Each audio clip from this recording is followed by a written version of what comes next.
Yan kasama na ba yun sila sa dalawa magkasama? Oo. O single lang yan? Sige lang. Isa lang to. Ano ba nangyari? Ano yan? Ano po?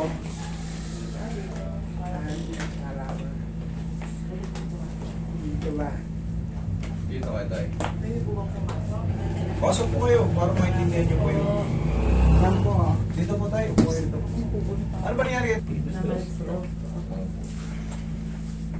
Nang ano? Kotse. Saan pupunta? Madam. Dadalhin ko kamay kotse.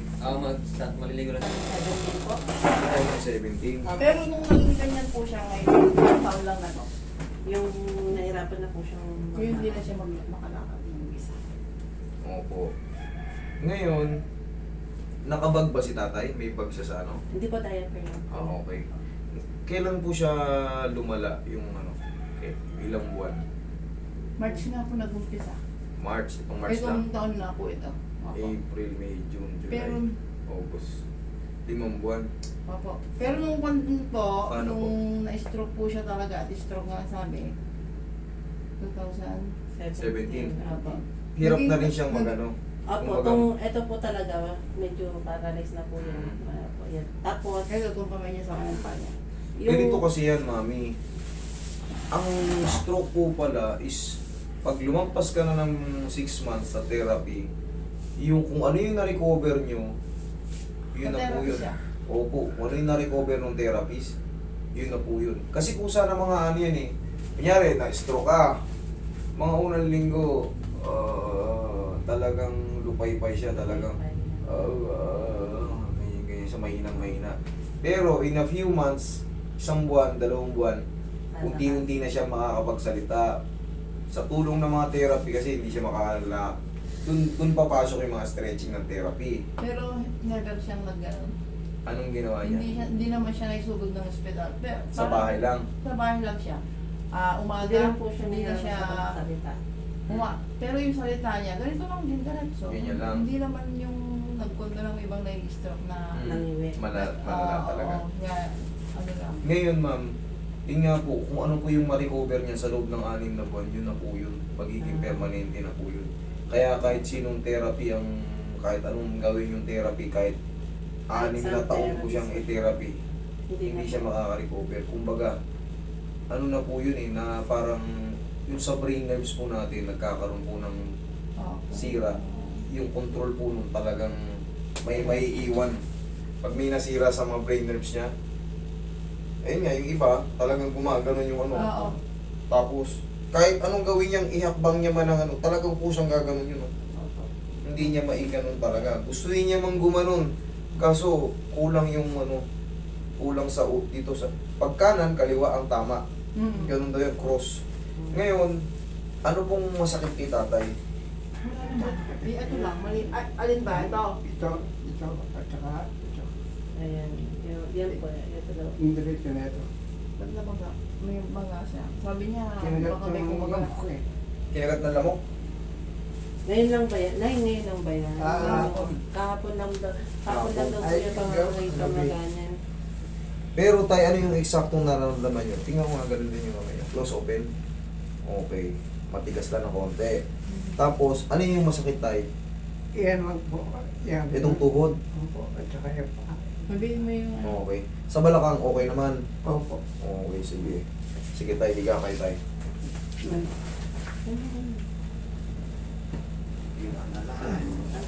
Ilang taon na ba si tatay? 65 po. 65. O, bata-bata pa pala si tatay.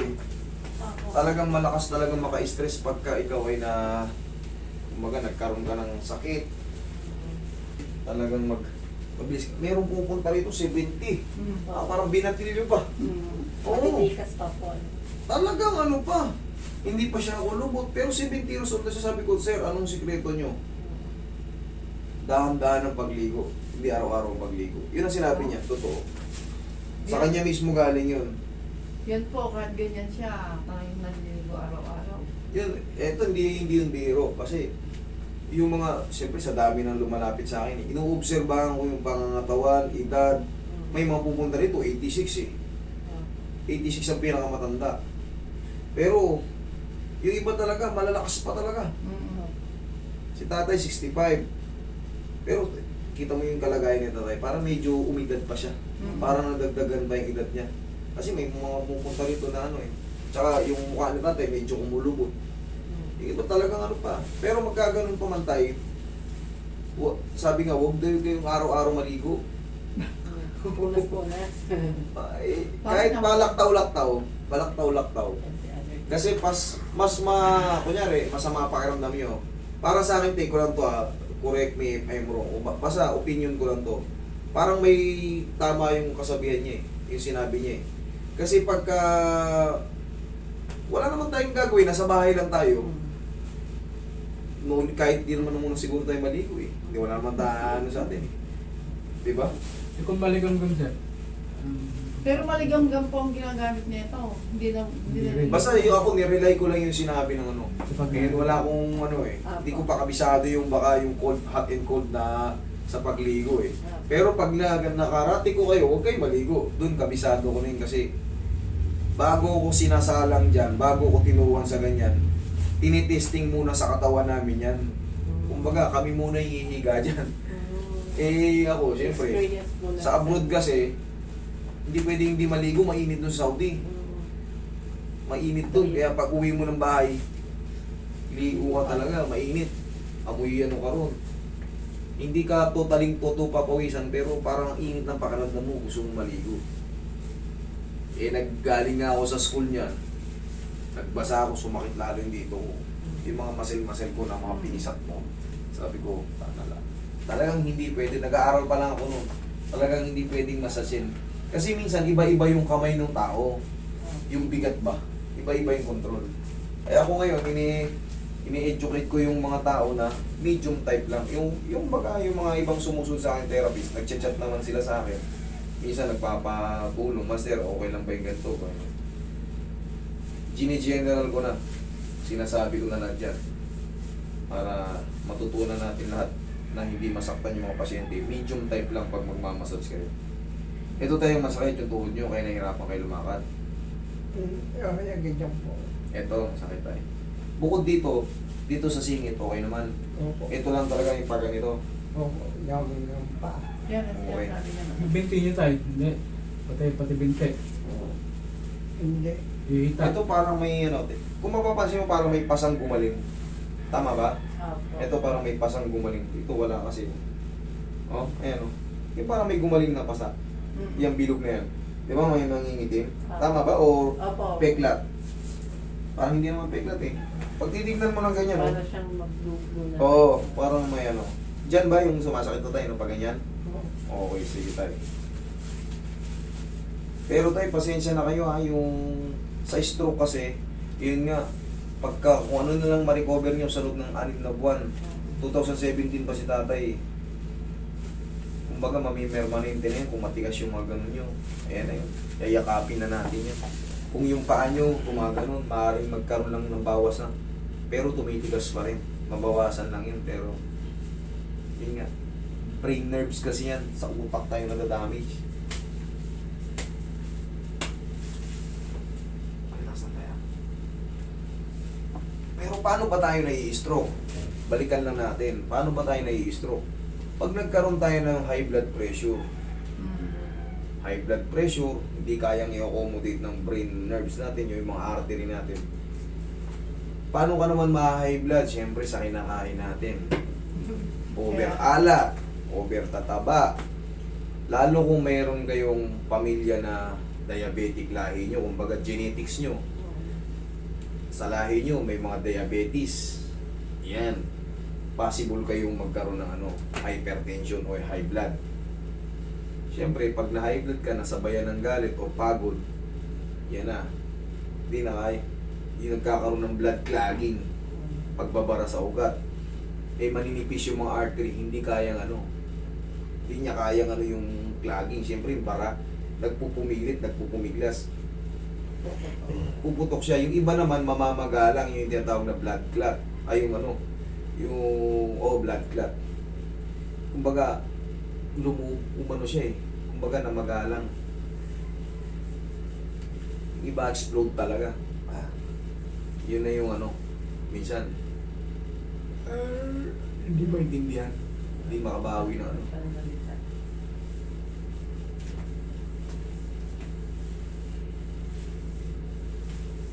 Saka ito po kamay ko na ito. May prosen, di ba angat? Pangkaraniwan yan eh, yung ano, tigas. Nung naging ganyan siya, yung hindi nga hindi na siya makalangan na wag na. So, Ganyan. ipeng ipang pao. Pati yung itsura nga niya tumanda, pero nung hindi naman. Hala. Hindi, siyempre, pagka may sakit ka, mas mabilis kang ma-stress, mas mabilis kang tatanda kasi Ito. naiirita ka eh. Gusto mong gawin to. Tama dahil siyang magalit. Yes. Tatandaan nyo, mahirap mag-handle ng ano. Totoo lang, mahirap mag-handle ng taong stroke. Kasi ano na sila, soft na sila. Soft na sila. Kumbaga mabilis na sila magtampo. Oo. Kasi nasa isip na nila na dati kaya ko to eh. Oo. Inuutos nila ayaw mo sumunod. Mabilis na sila magalit. Mabilis sila magalit. Nagigilty sila kasi. Nagigilty sila. Kaya ko to dati. Kahit kay balibag ko yung ano na yan, aparador na yan. Pero ngayon, hindi nga sila nahihirapan sila ito ngayon. Nakakatulong yun para mairita sila. Tapos ayaw nila, tatandaan nyo to ha, ayaw nila nakakarinig ng hindi magandang salita. Kahit konti lang. Kung galit kayo, lumabas kayo. Huwag niyo ipakita sa kanya, sa inyo na nag-aaway kayo. Iba-iba yung mararamdaman niya. Kung nagtatampo ka isang beses sa kanya, 3 ulit. Yun ang pakiramdam ng naano. Kaya mahirap talaga sila. Kailangan talaga uunawain natin sila. Kasi nung panahong malakas sila, Mabait siya. yan, di ba? Hindi siya kwan. Hindi. Oo. Kumbaga, alam niyo naman niya yung panahong malakas siya. Kaya kailangan intindihin niyo siya ngayon na nahihirapan siya. Hindi niya man, wala namang may gusto nito eh. Talaga yun ang lifestyle kasi natin.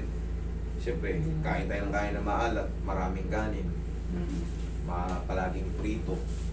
Yan yung mga silent killer, fried chicken daw, mga hotdog, mga process. Yan yung pinaka silent killer talaga, mga french fries, Mga frozen. mga frozen. Pero kung ihaw-ihaw lang na isda, mga pulang lang na gulay, nako. Kita mo sa mga probinsya, 92 na, nakakalakad pa eh. Hindi kasi meron si Tansan po eh. Wala, hilig. Ito na lang. Meron ngang hindi kumakain ng ano eh. Meron naman taong hindi kumakain ng baka, hindi kumakain ng baboy, hindi kumakain ng gulay. Meron naman tao, vegetarian, ayaw naman kumain ng mga ano. Puro gulay na ang gusto. Iba-ibang panlasa natin. Ako hindi ako kumakain ng itlog, na pugo. Lason yun. Oo, kakain ako ng tae talaga.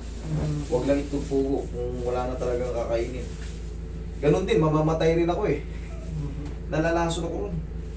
Ay, buko, hindi naman namin kakainan yun. Tay, upo kayo tay. Upo kayo. Wait lang ha, checking ko itong ano nyo. Saan magkanga yung Tansan? Eh, kita nyo naman, namumulaw. Oh. Roman. Kasi kung may kumagat lang dyan. Pero baka nainita lang sa labas. Mainit yung balat ni tatay eh. Doon sa kabila, hindi eh. Baka nga sa insekto lang yan. Oo. Kasi, hindi siya talagang totally maga na ano lang siya, namumula. Baka, Balat lang, no? Sa balat lang. Hindi lang sabi ko, baka may kumakat. May kumagat niya. Baka ipis, tay. Pero nakabukas yung bintana. Baka ipis. O yung mga insektong nakakapag ano. Hindi naman siya talaga. Ang pakiramdam, ito mainit oh. Ito hindi eh. Malamig eh. Tsaka pag magang-maga yan, malalaman yun, ito hindi ko pa inahawakan talaga. Pag magang-maga talaga yan, pag ginanyan ko yan, naaaray yan. Yeah. Hindi. Kaya. Oo, hindi yan. Hindi yan pilay. Baga sa balat lang yan. Baka sa may mga insekto na kumagat. Kasi pagka, alam nyo naman, pag namamaga, pag hinampas mo yung namamaga, di masakit. Lalo kung nagnanana yung gilid, pinalo mo, di. Aray na po kagad. Sumuchines ko, ano, Bata pa to si tatay, 65 lang pala to. Opo. Maraming taon pa to tayo. Masipag po kasi yan eh. Yun, talaga. Sige. Tapos maano ka, mababakote ka bigla. Relax lang tayo. Ha? Tayo, huwag yung lalabanan na. Aaray ka na ng konti dito, pero konti lang kaya kaya. Sama. Yun. Sarap. Ito lang palagi yung exercise tayo sa umaga, ganyan. Tapos sumuntok-suntok lang kayo sa hangin. Yan. Once na kasi na mapapawisan kayo at naiinot kayo, gaganda yung pakiramdam nyo. Kaya, huwag yung pigilin. Kaya, ayan o. Kaya pa yan. Huwag yun lang labanan. 1, 2, 3. 1, 2, 3. Oh. Yan o. Okay. Kaya nyo yan, kahit isuntok yan. Tayo, tapos sa umaga, ganito lang exercise nyo tayo. Ganito, tulungan nyo. Yan. Yan, 1, 3, yan, ganyan lang. O, tapos ganito tayo. Yun. Tapos round. Yun. Yan lang para masanay talaga siyang gumagalaw. Testing nga kung masakit dito. Alibasa ba kayo mahawak ng tungkod? Kanan. Pag ganito, baliktad. Kaya. Baka mabulak ko. Ano po Hindi, siya? kakapitan ko kayo. Masakit pa? Okay naman. Hindi po. Hindi masakit. Okay, natatakot na kayo, baka mabuwal kayo. Ang kailangan ni tatay, sige tayo upo muna kayo. Hindi na masakit ha? Ano? Ang kailangan pala ni tatay, yung ano, yung ganun oh. Ay, meron Yung po siya. apat. Meron siya nun, ayaw niya. Opo, meron. Eh mabubuwal kayo rito tay. Ay, kahit ako eh. Kasi ito, maaaring dumulas. Yun kasi pag apat, establish yun. Pag napagod kayo, pwede yung tukuran yun. Kumbaga, hindi matutumba yun eh. Baka Ito kasi, kahit ganyan ninyo, maaring umigkas. Kasi yan, oh, solo. Meron siya ganun yung sinasabi. Yun ang pwede sa inyo, tay, para makabalik kayo sa paglalakad. Pag naka-establish yun, oh, nakahawak kayo ng ganyan, dalawa, oh. Ayaw mo kasi. Hindi kayo- Matakal ba yun, Kuya Iko? Yung galing sa... Apat yun eh. Oo. Hindi ka makapag maroon. Pag ito ng munisipyo, bigay po ng Pag ano, milyon. Yun ang pinakamaganda, tay, kasi dito, hindi Yung po hindi yung, stable yung to. po yung magiging paa niya, di po ba? Kasi Oo. apat. Kasi, oo, hindi matutumba yun eh. Maliban na lang kung dinalibag mo talaga. Pero yun, apat yun. Wala po siyang Tsaka tayo makaka-exercise ka rin tayo. Pag nakaano, sumandal ka sa pader, para sigurado sa mga may edad at medyo na-outbalance na, sumandal kayo sa pader, nandyan yung ano, tutulak nyo lang yun. Kumbaga, hindi kayo talaga tutumbay. Sa pader kayo umano, ganyan. Tapos, pag sa paharap naman, unti-unting yung po. Unti-unting yung po. Oh, maniwala Okay? ka na sa... Tapos tayo, ganito tayo. Nakasandal ka ng ganyan. Yung hallway tayo doon. Doon kayo ano. Tandaan nyo, Hindi sa kayo pader pa- kayo. Kasi hindi kayo matutumba pag nakasandal kayo. Tapos nandyan yung... Yun nga, yung... Saklay yung apat. Gumanon man kayo, may tuturan kayo. Eh, hindi yun mababalibag kasi apat ang ano. Pag gumanyan naman kayo, safe pa rin kayo. Huwag lang kayo magsinelas talaga na medyo madulas. Okay? Tayo palakas kayo, bata pa kayo. Yan lang ano nyo. Yan ang... Kaya-kaya nyo yan. Okay? Sige po. Salamat po. Yun na masakit.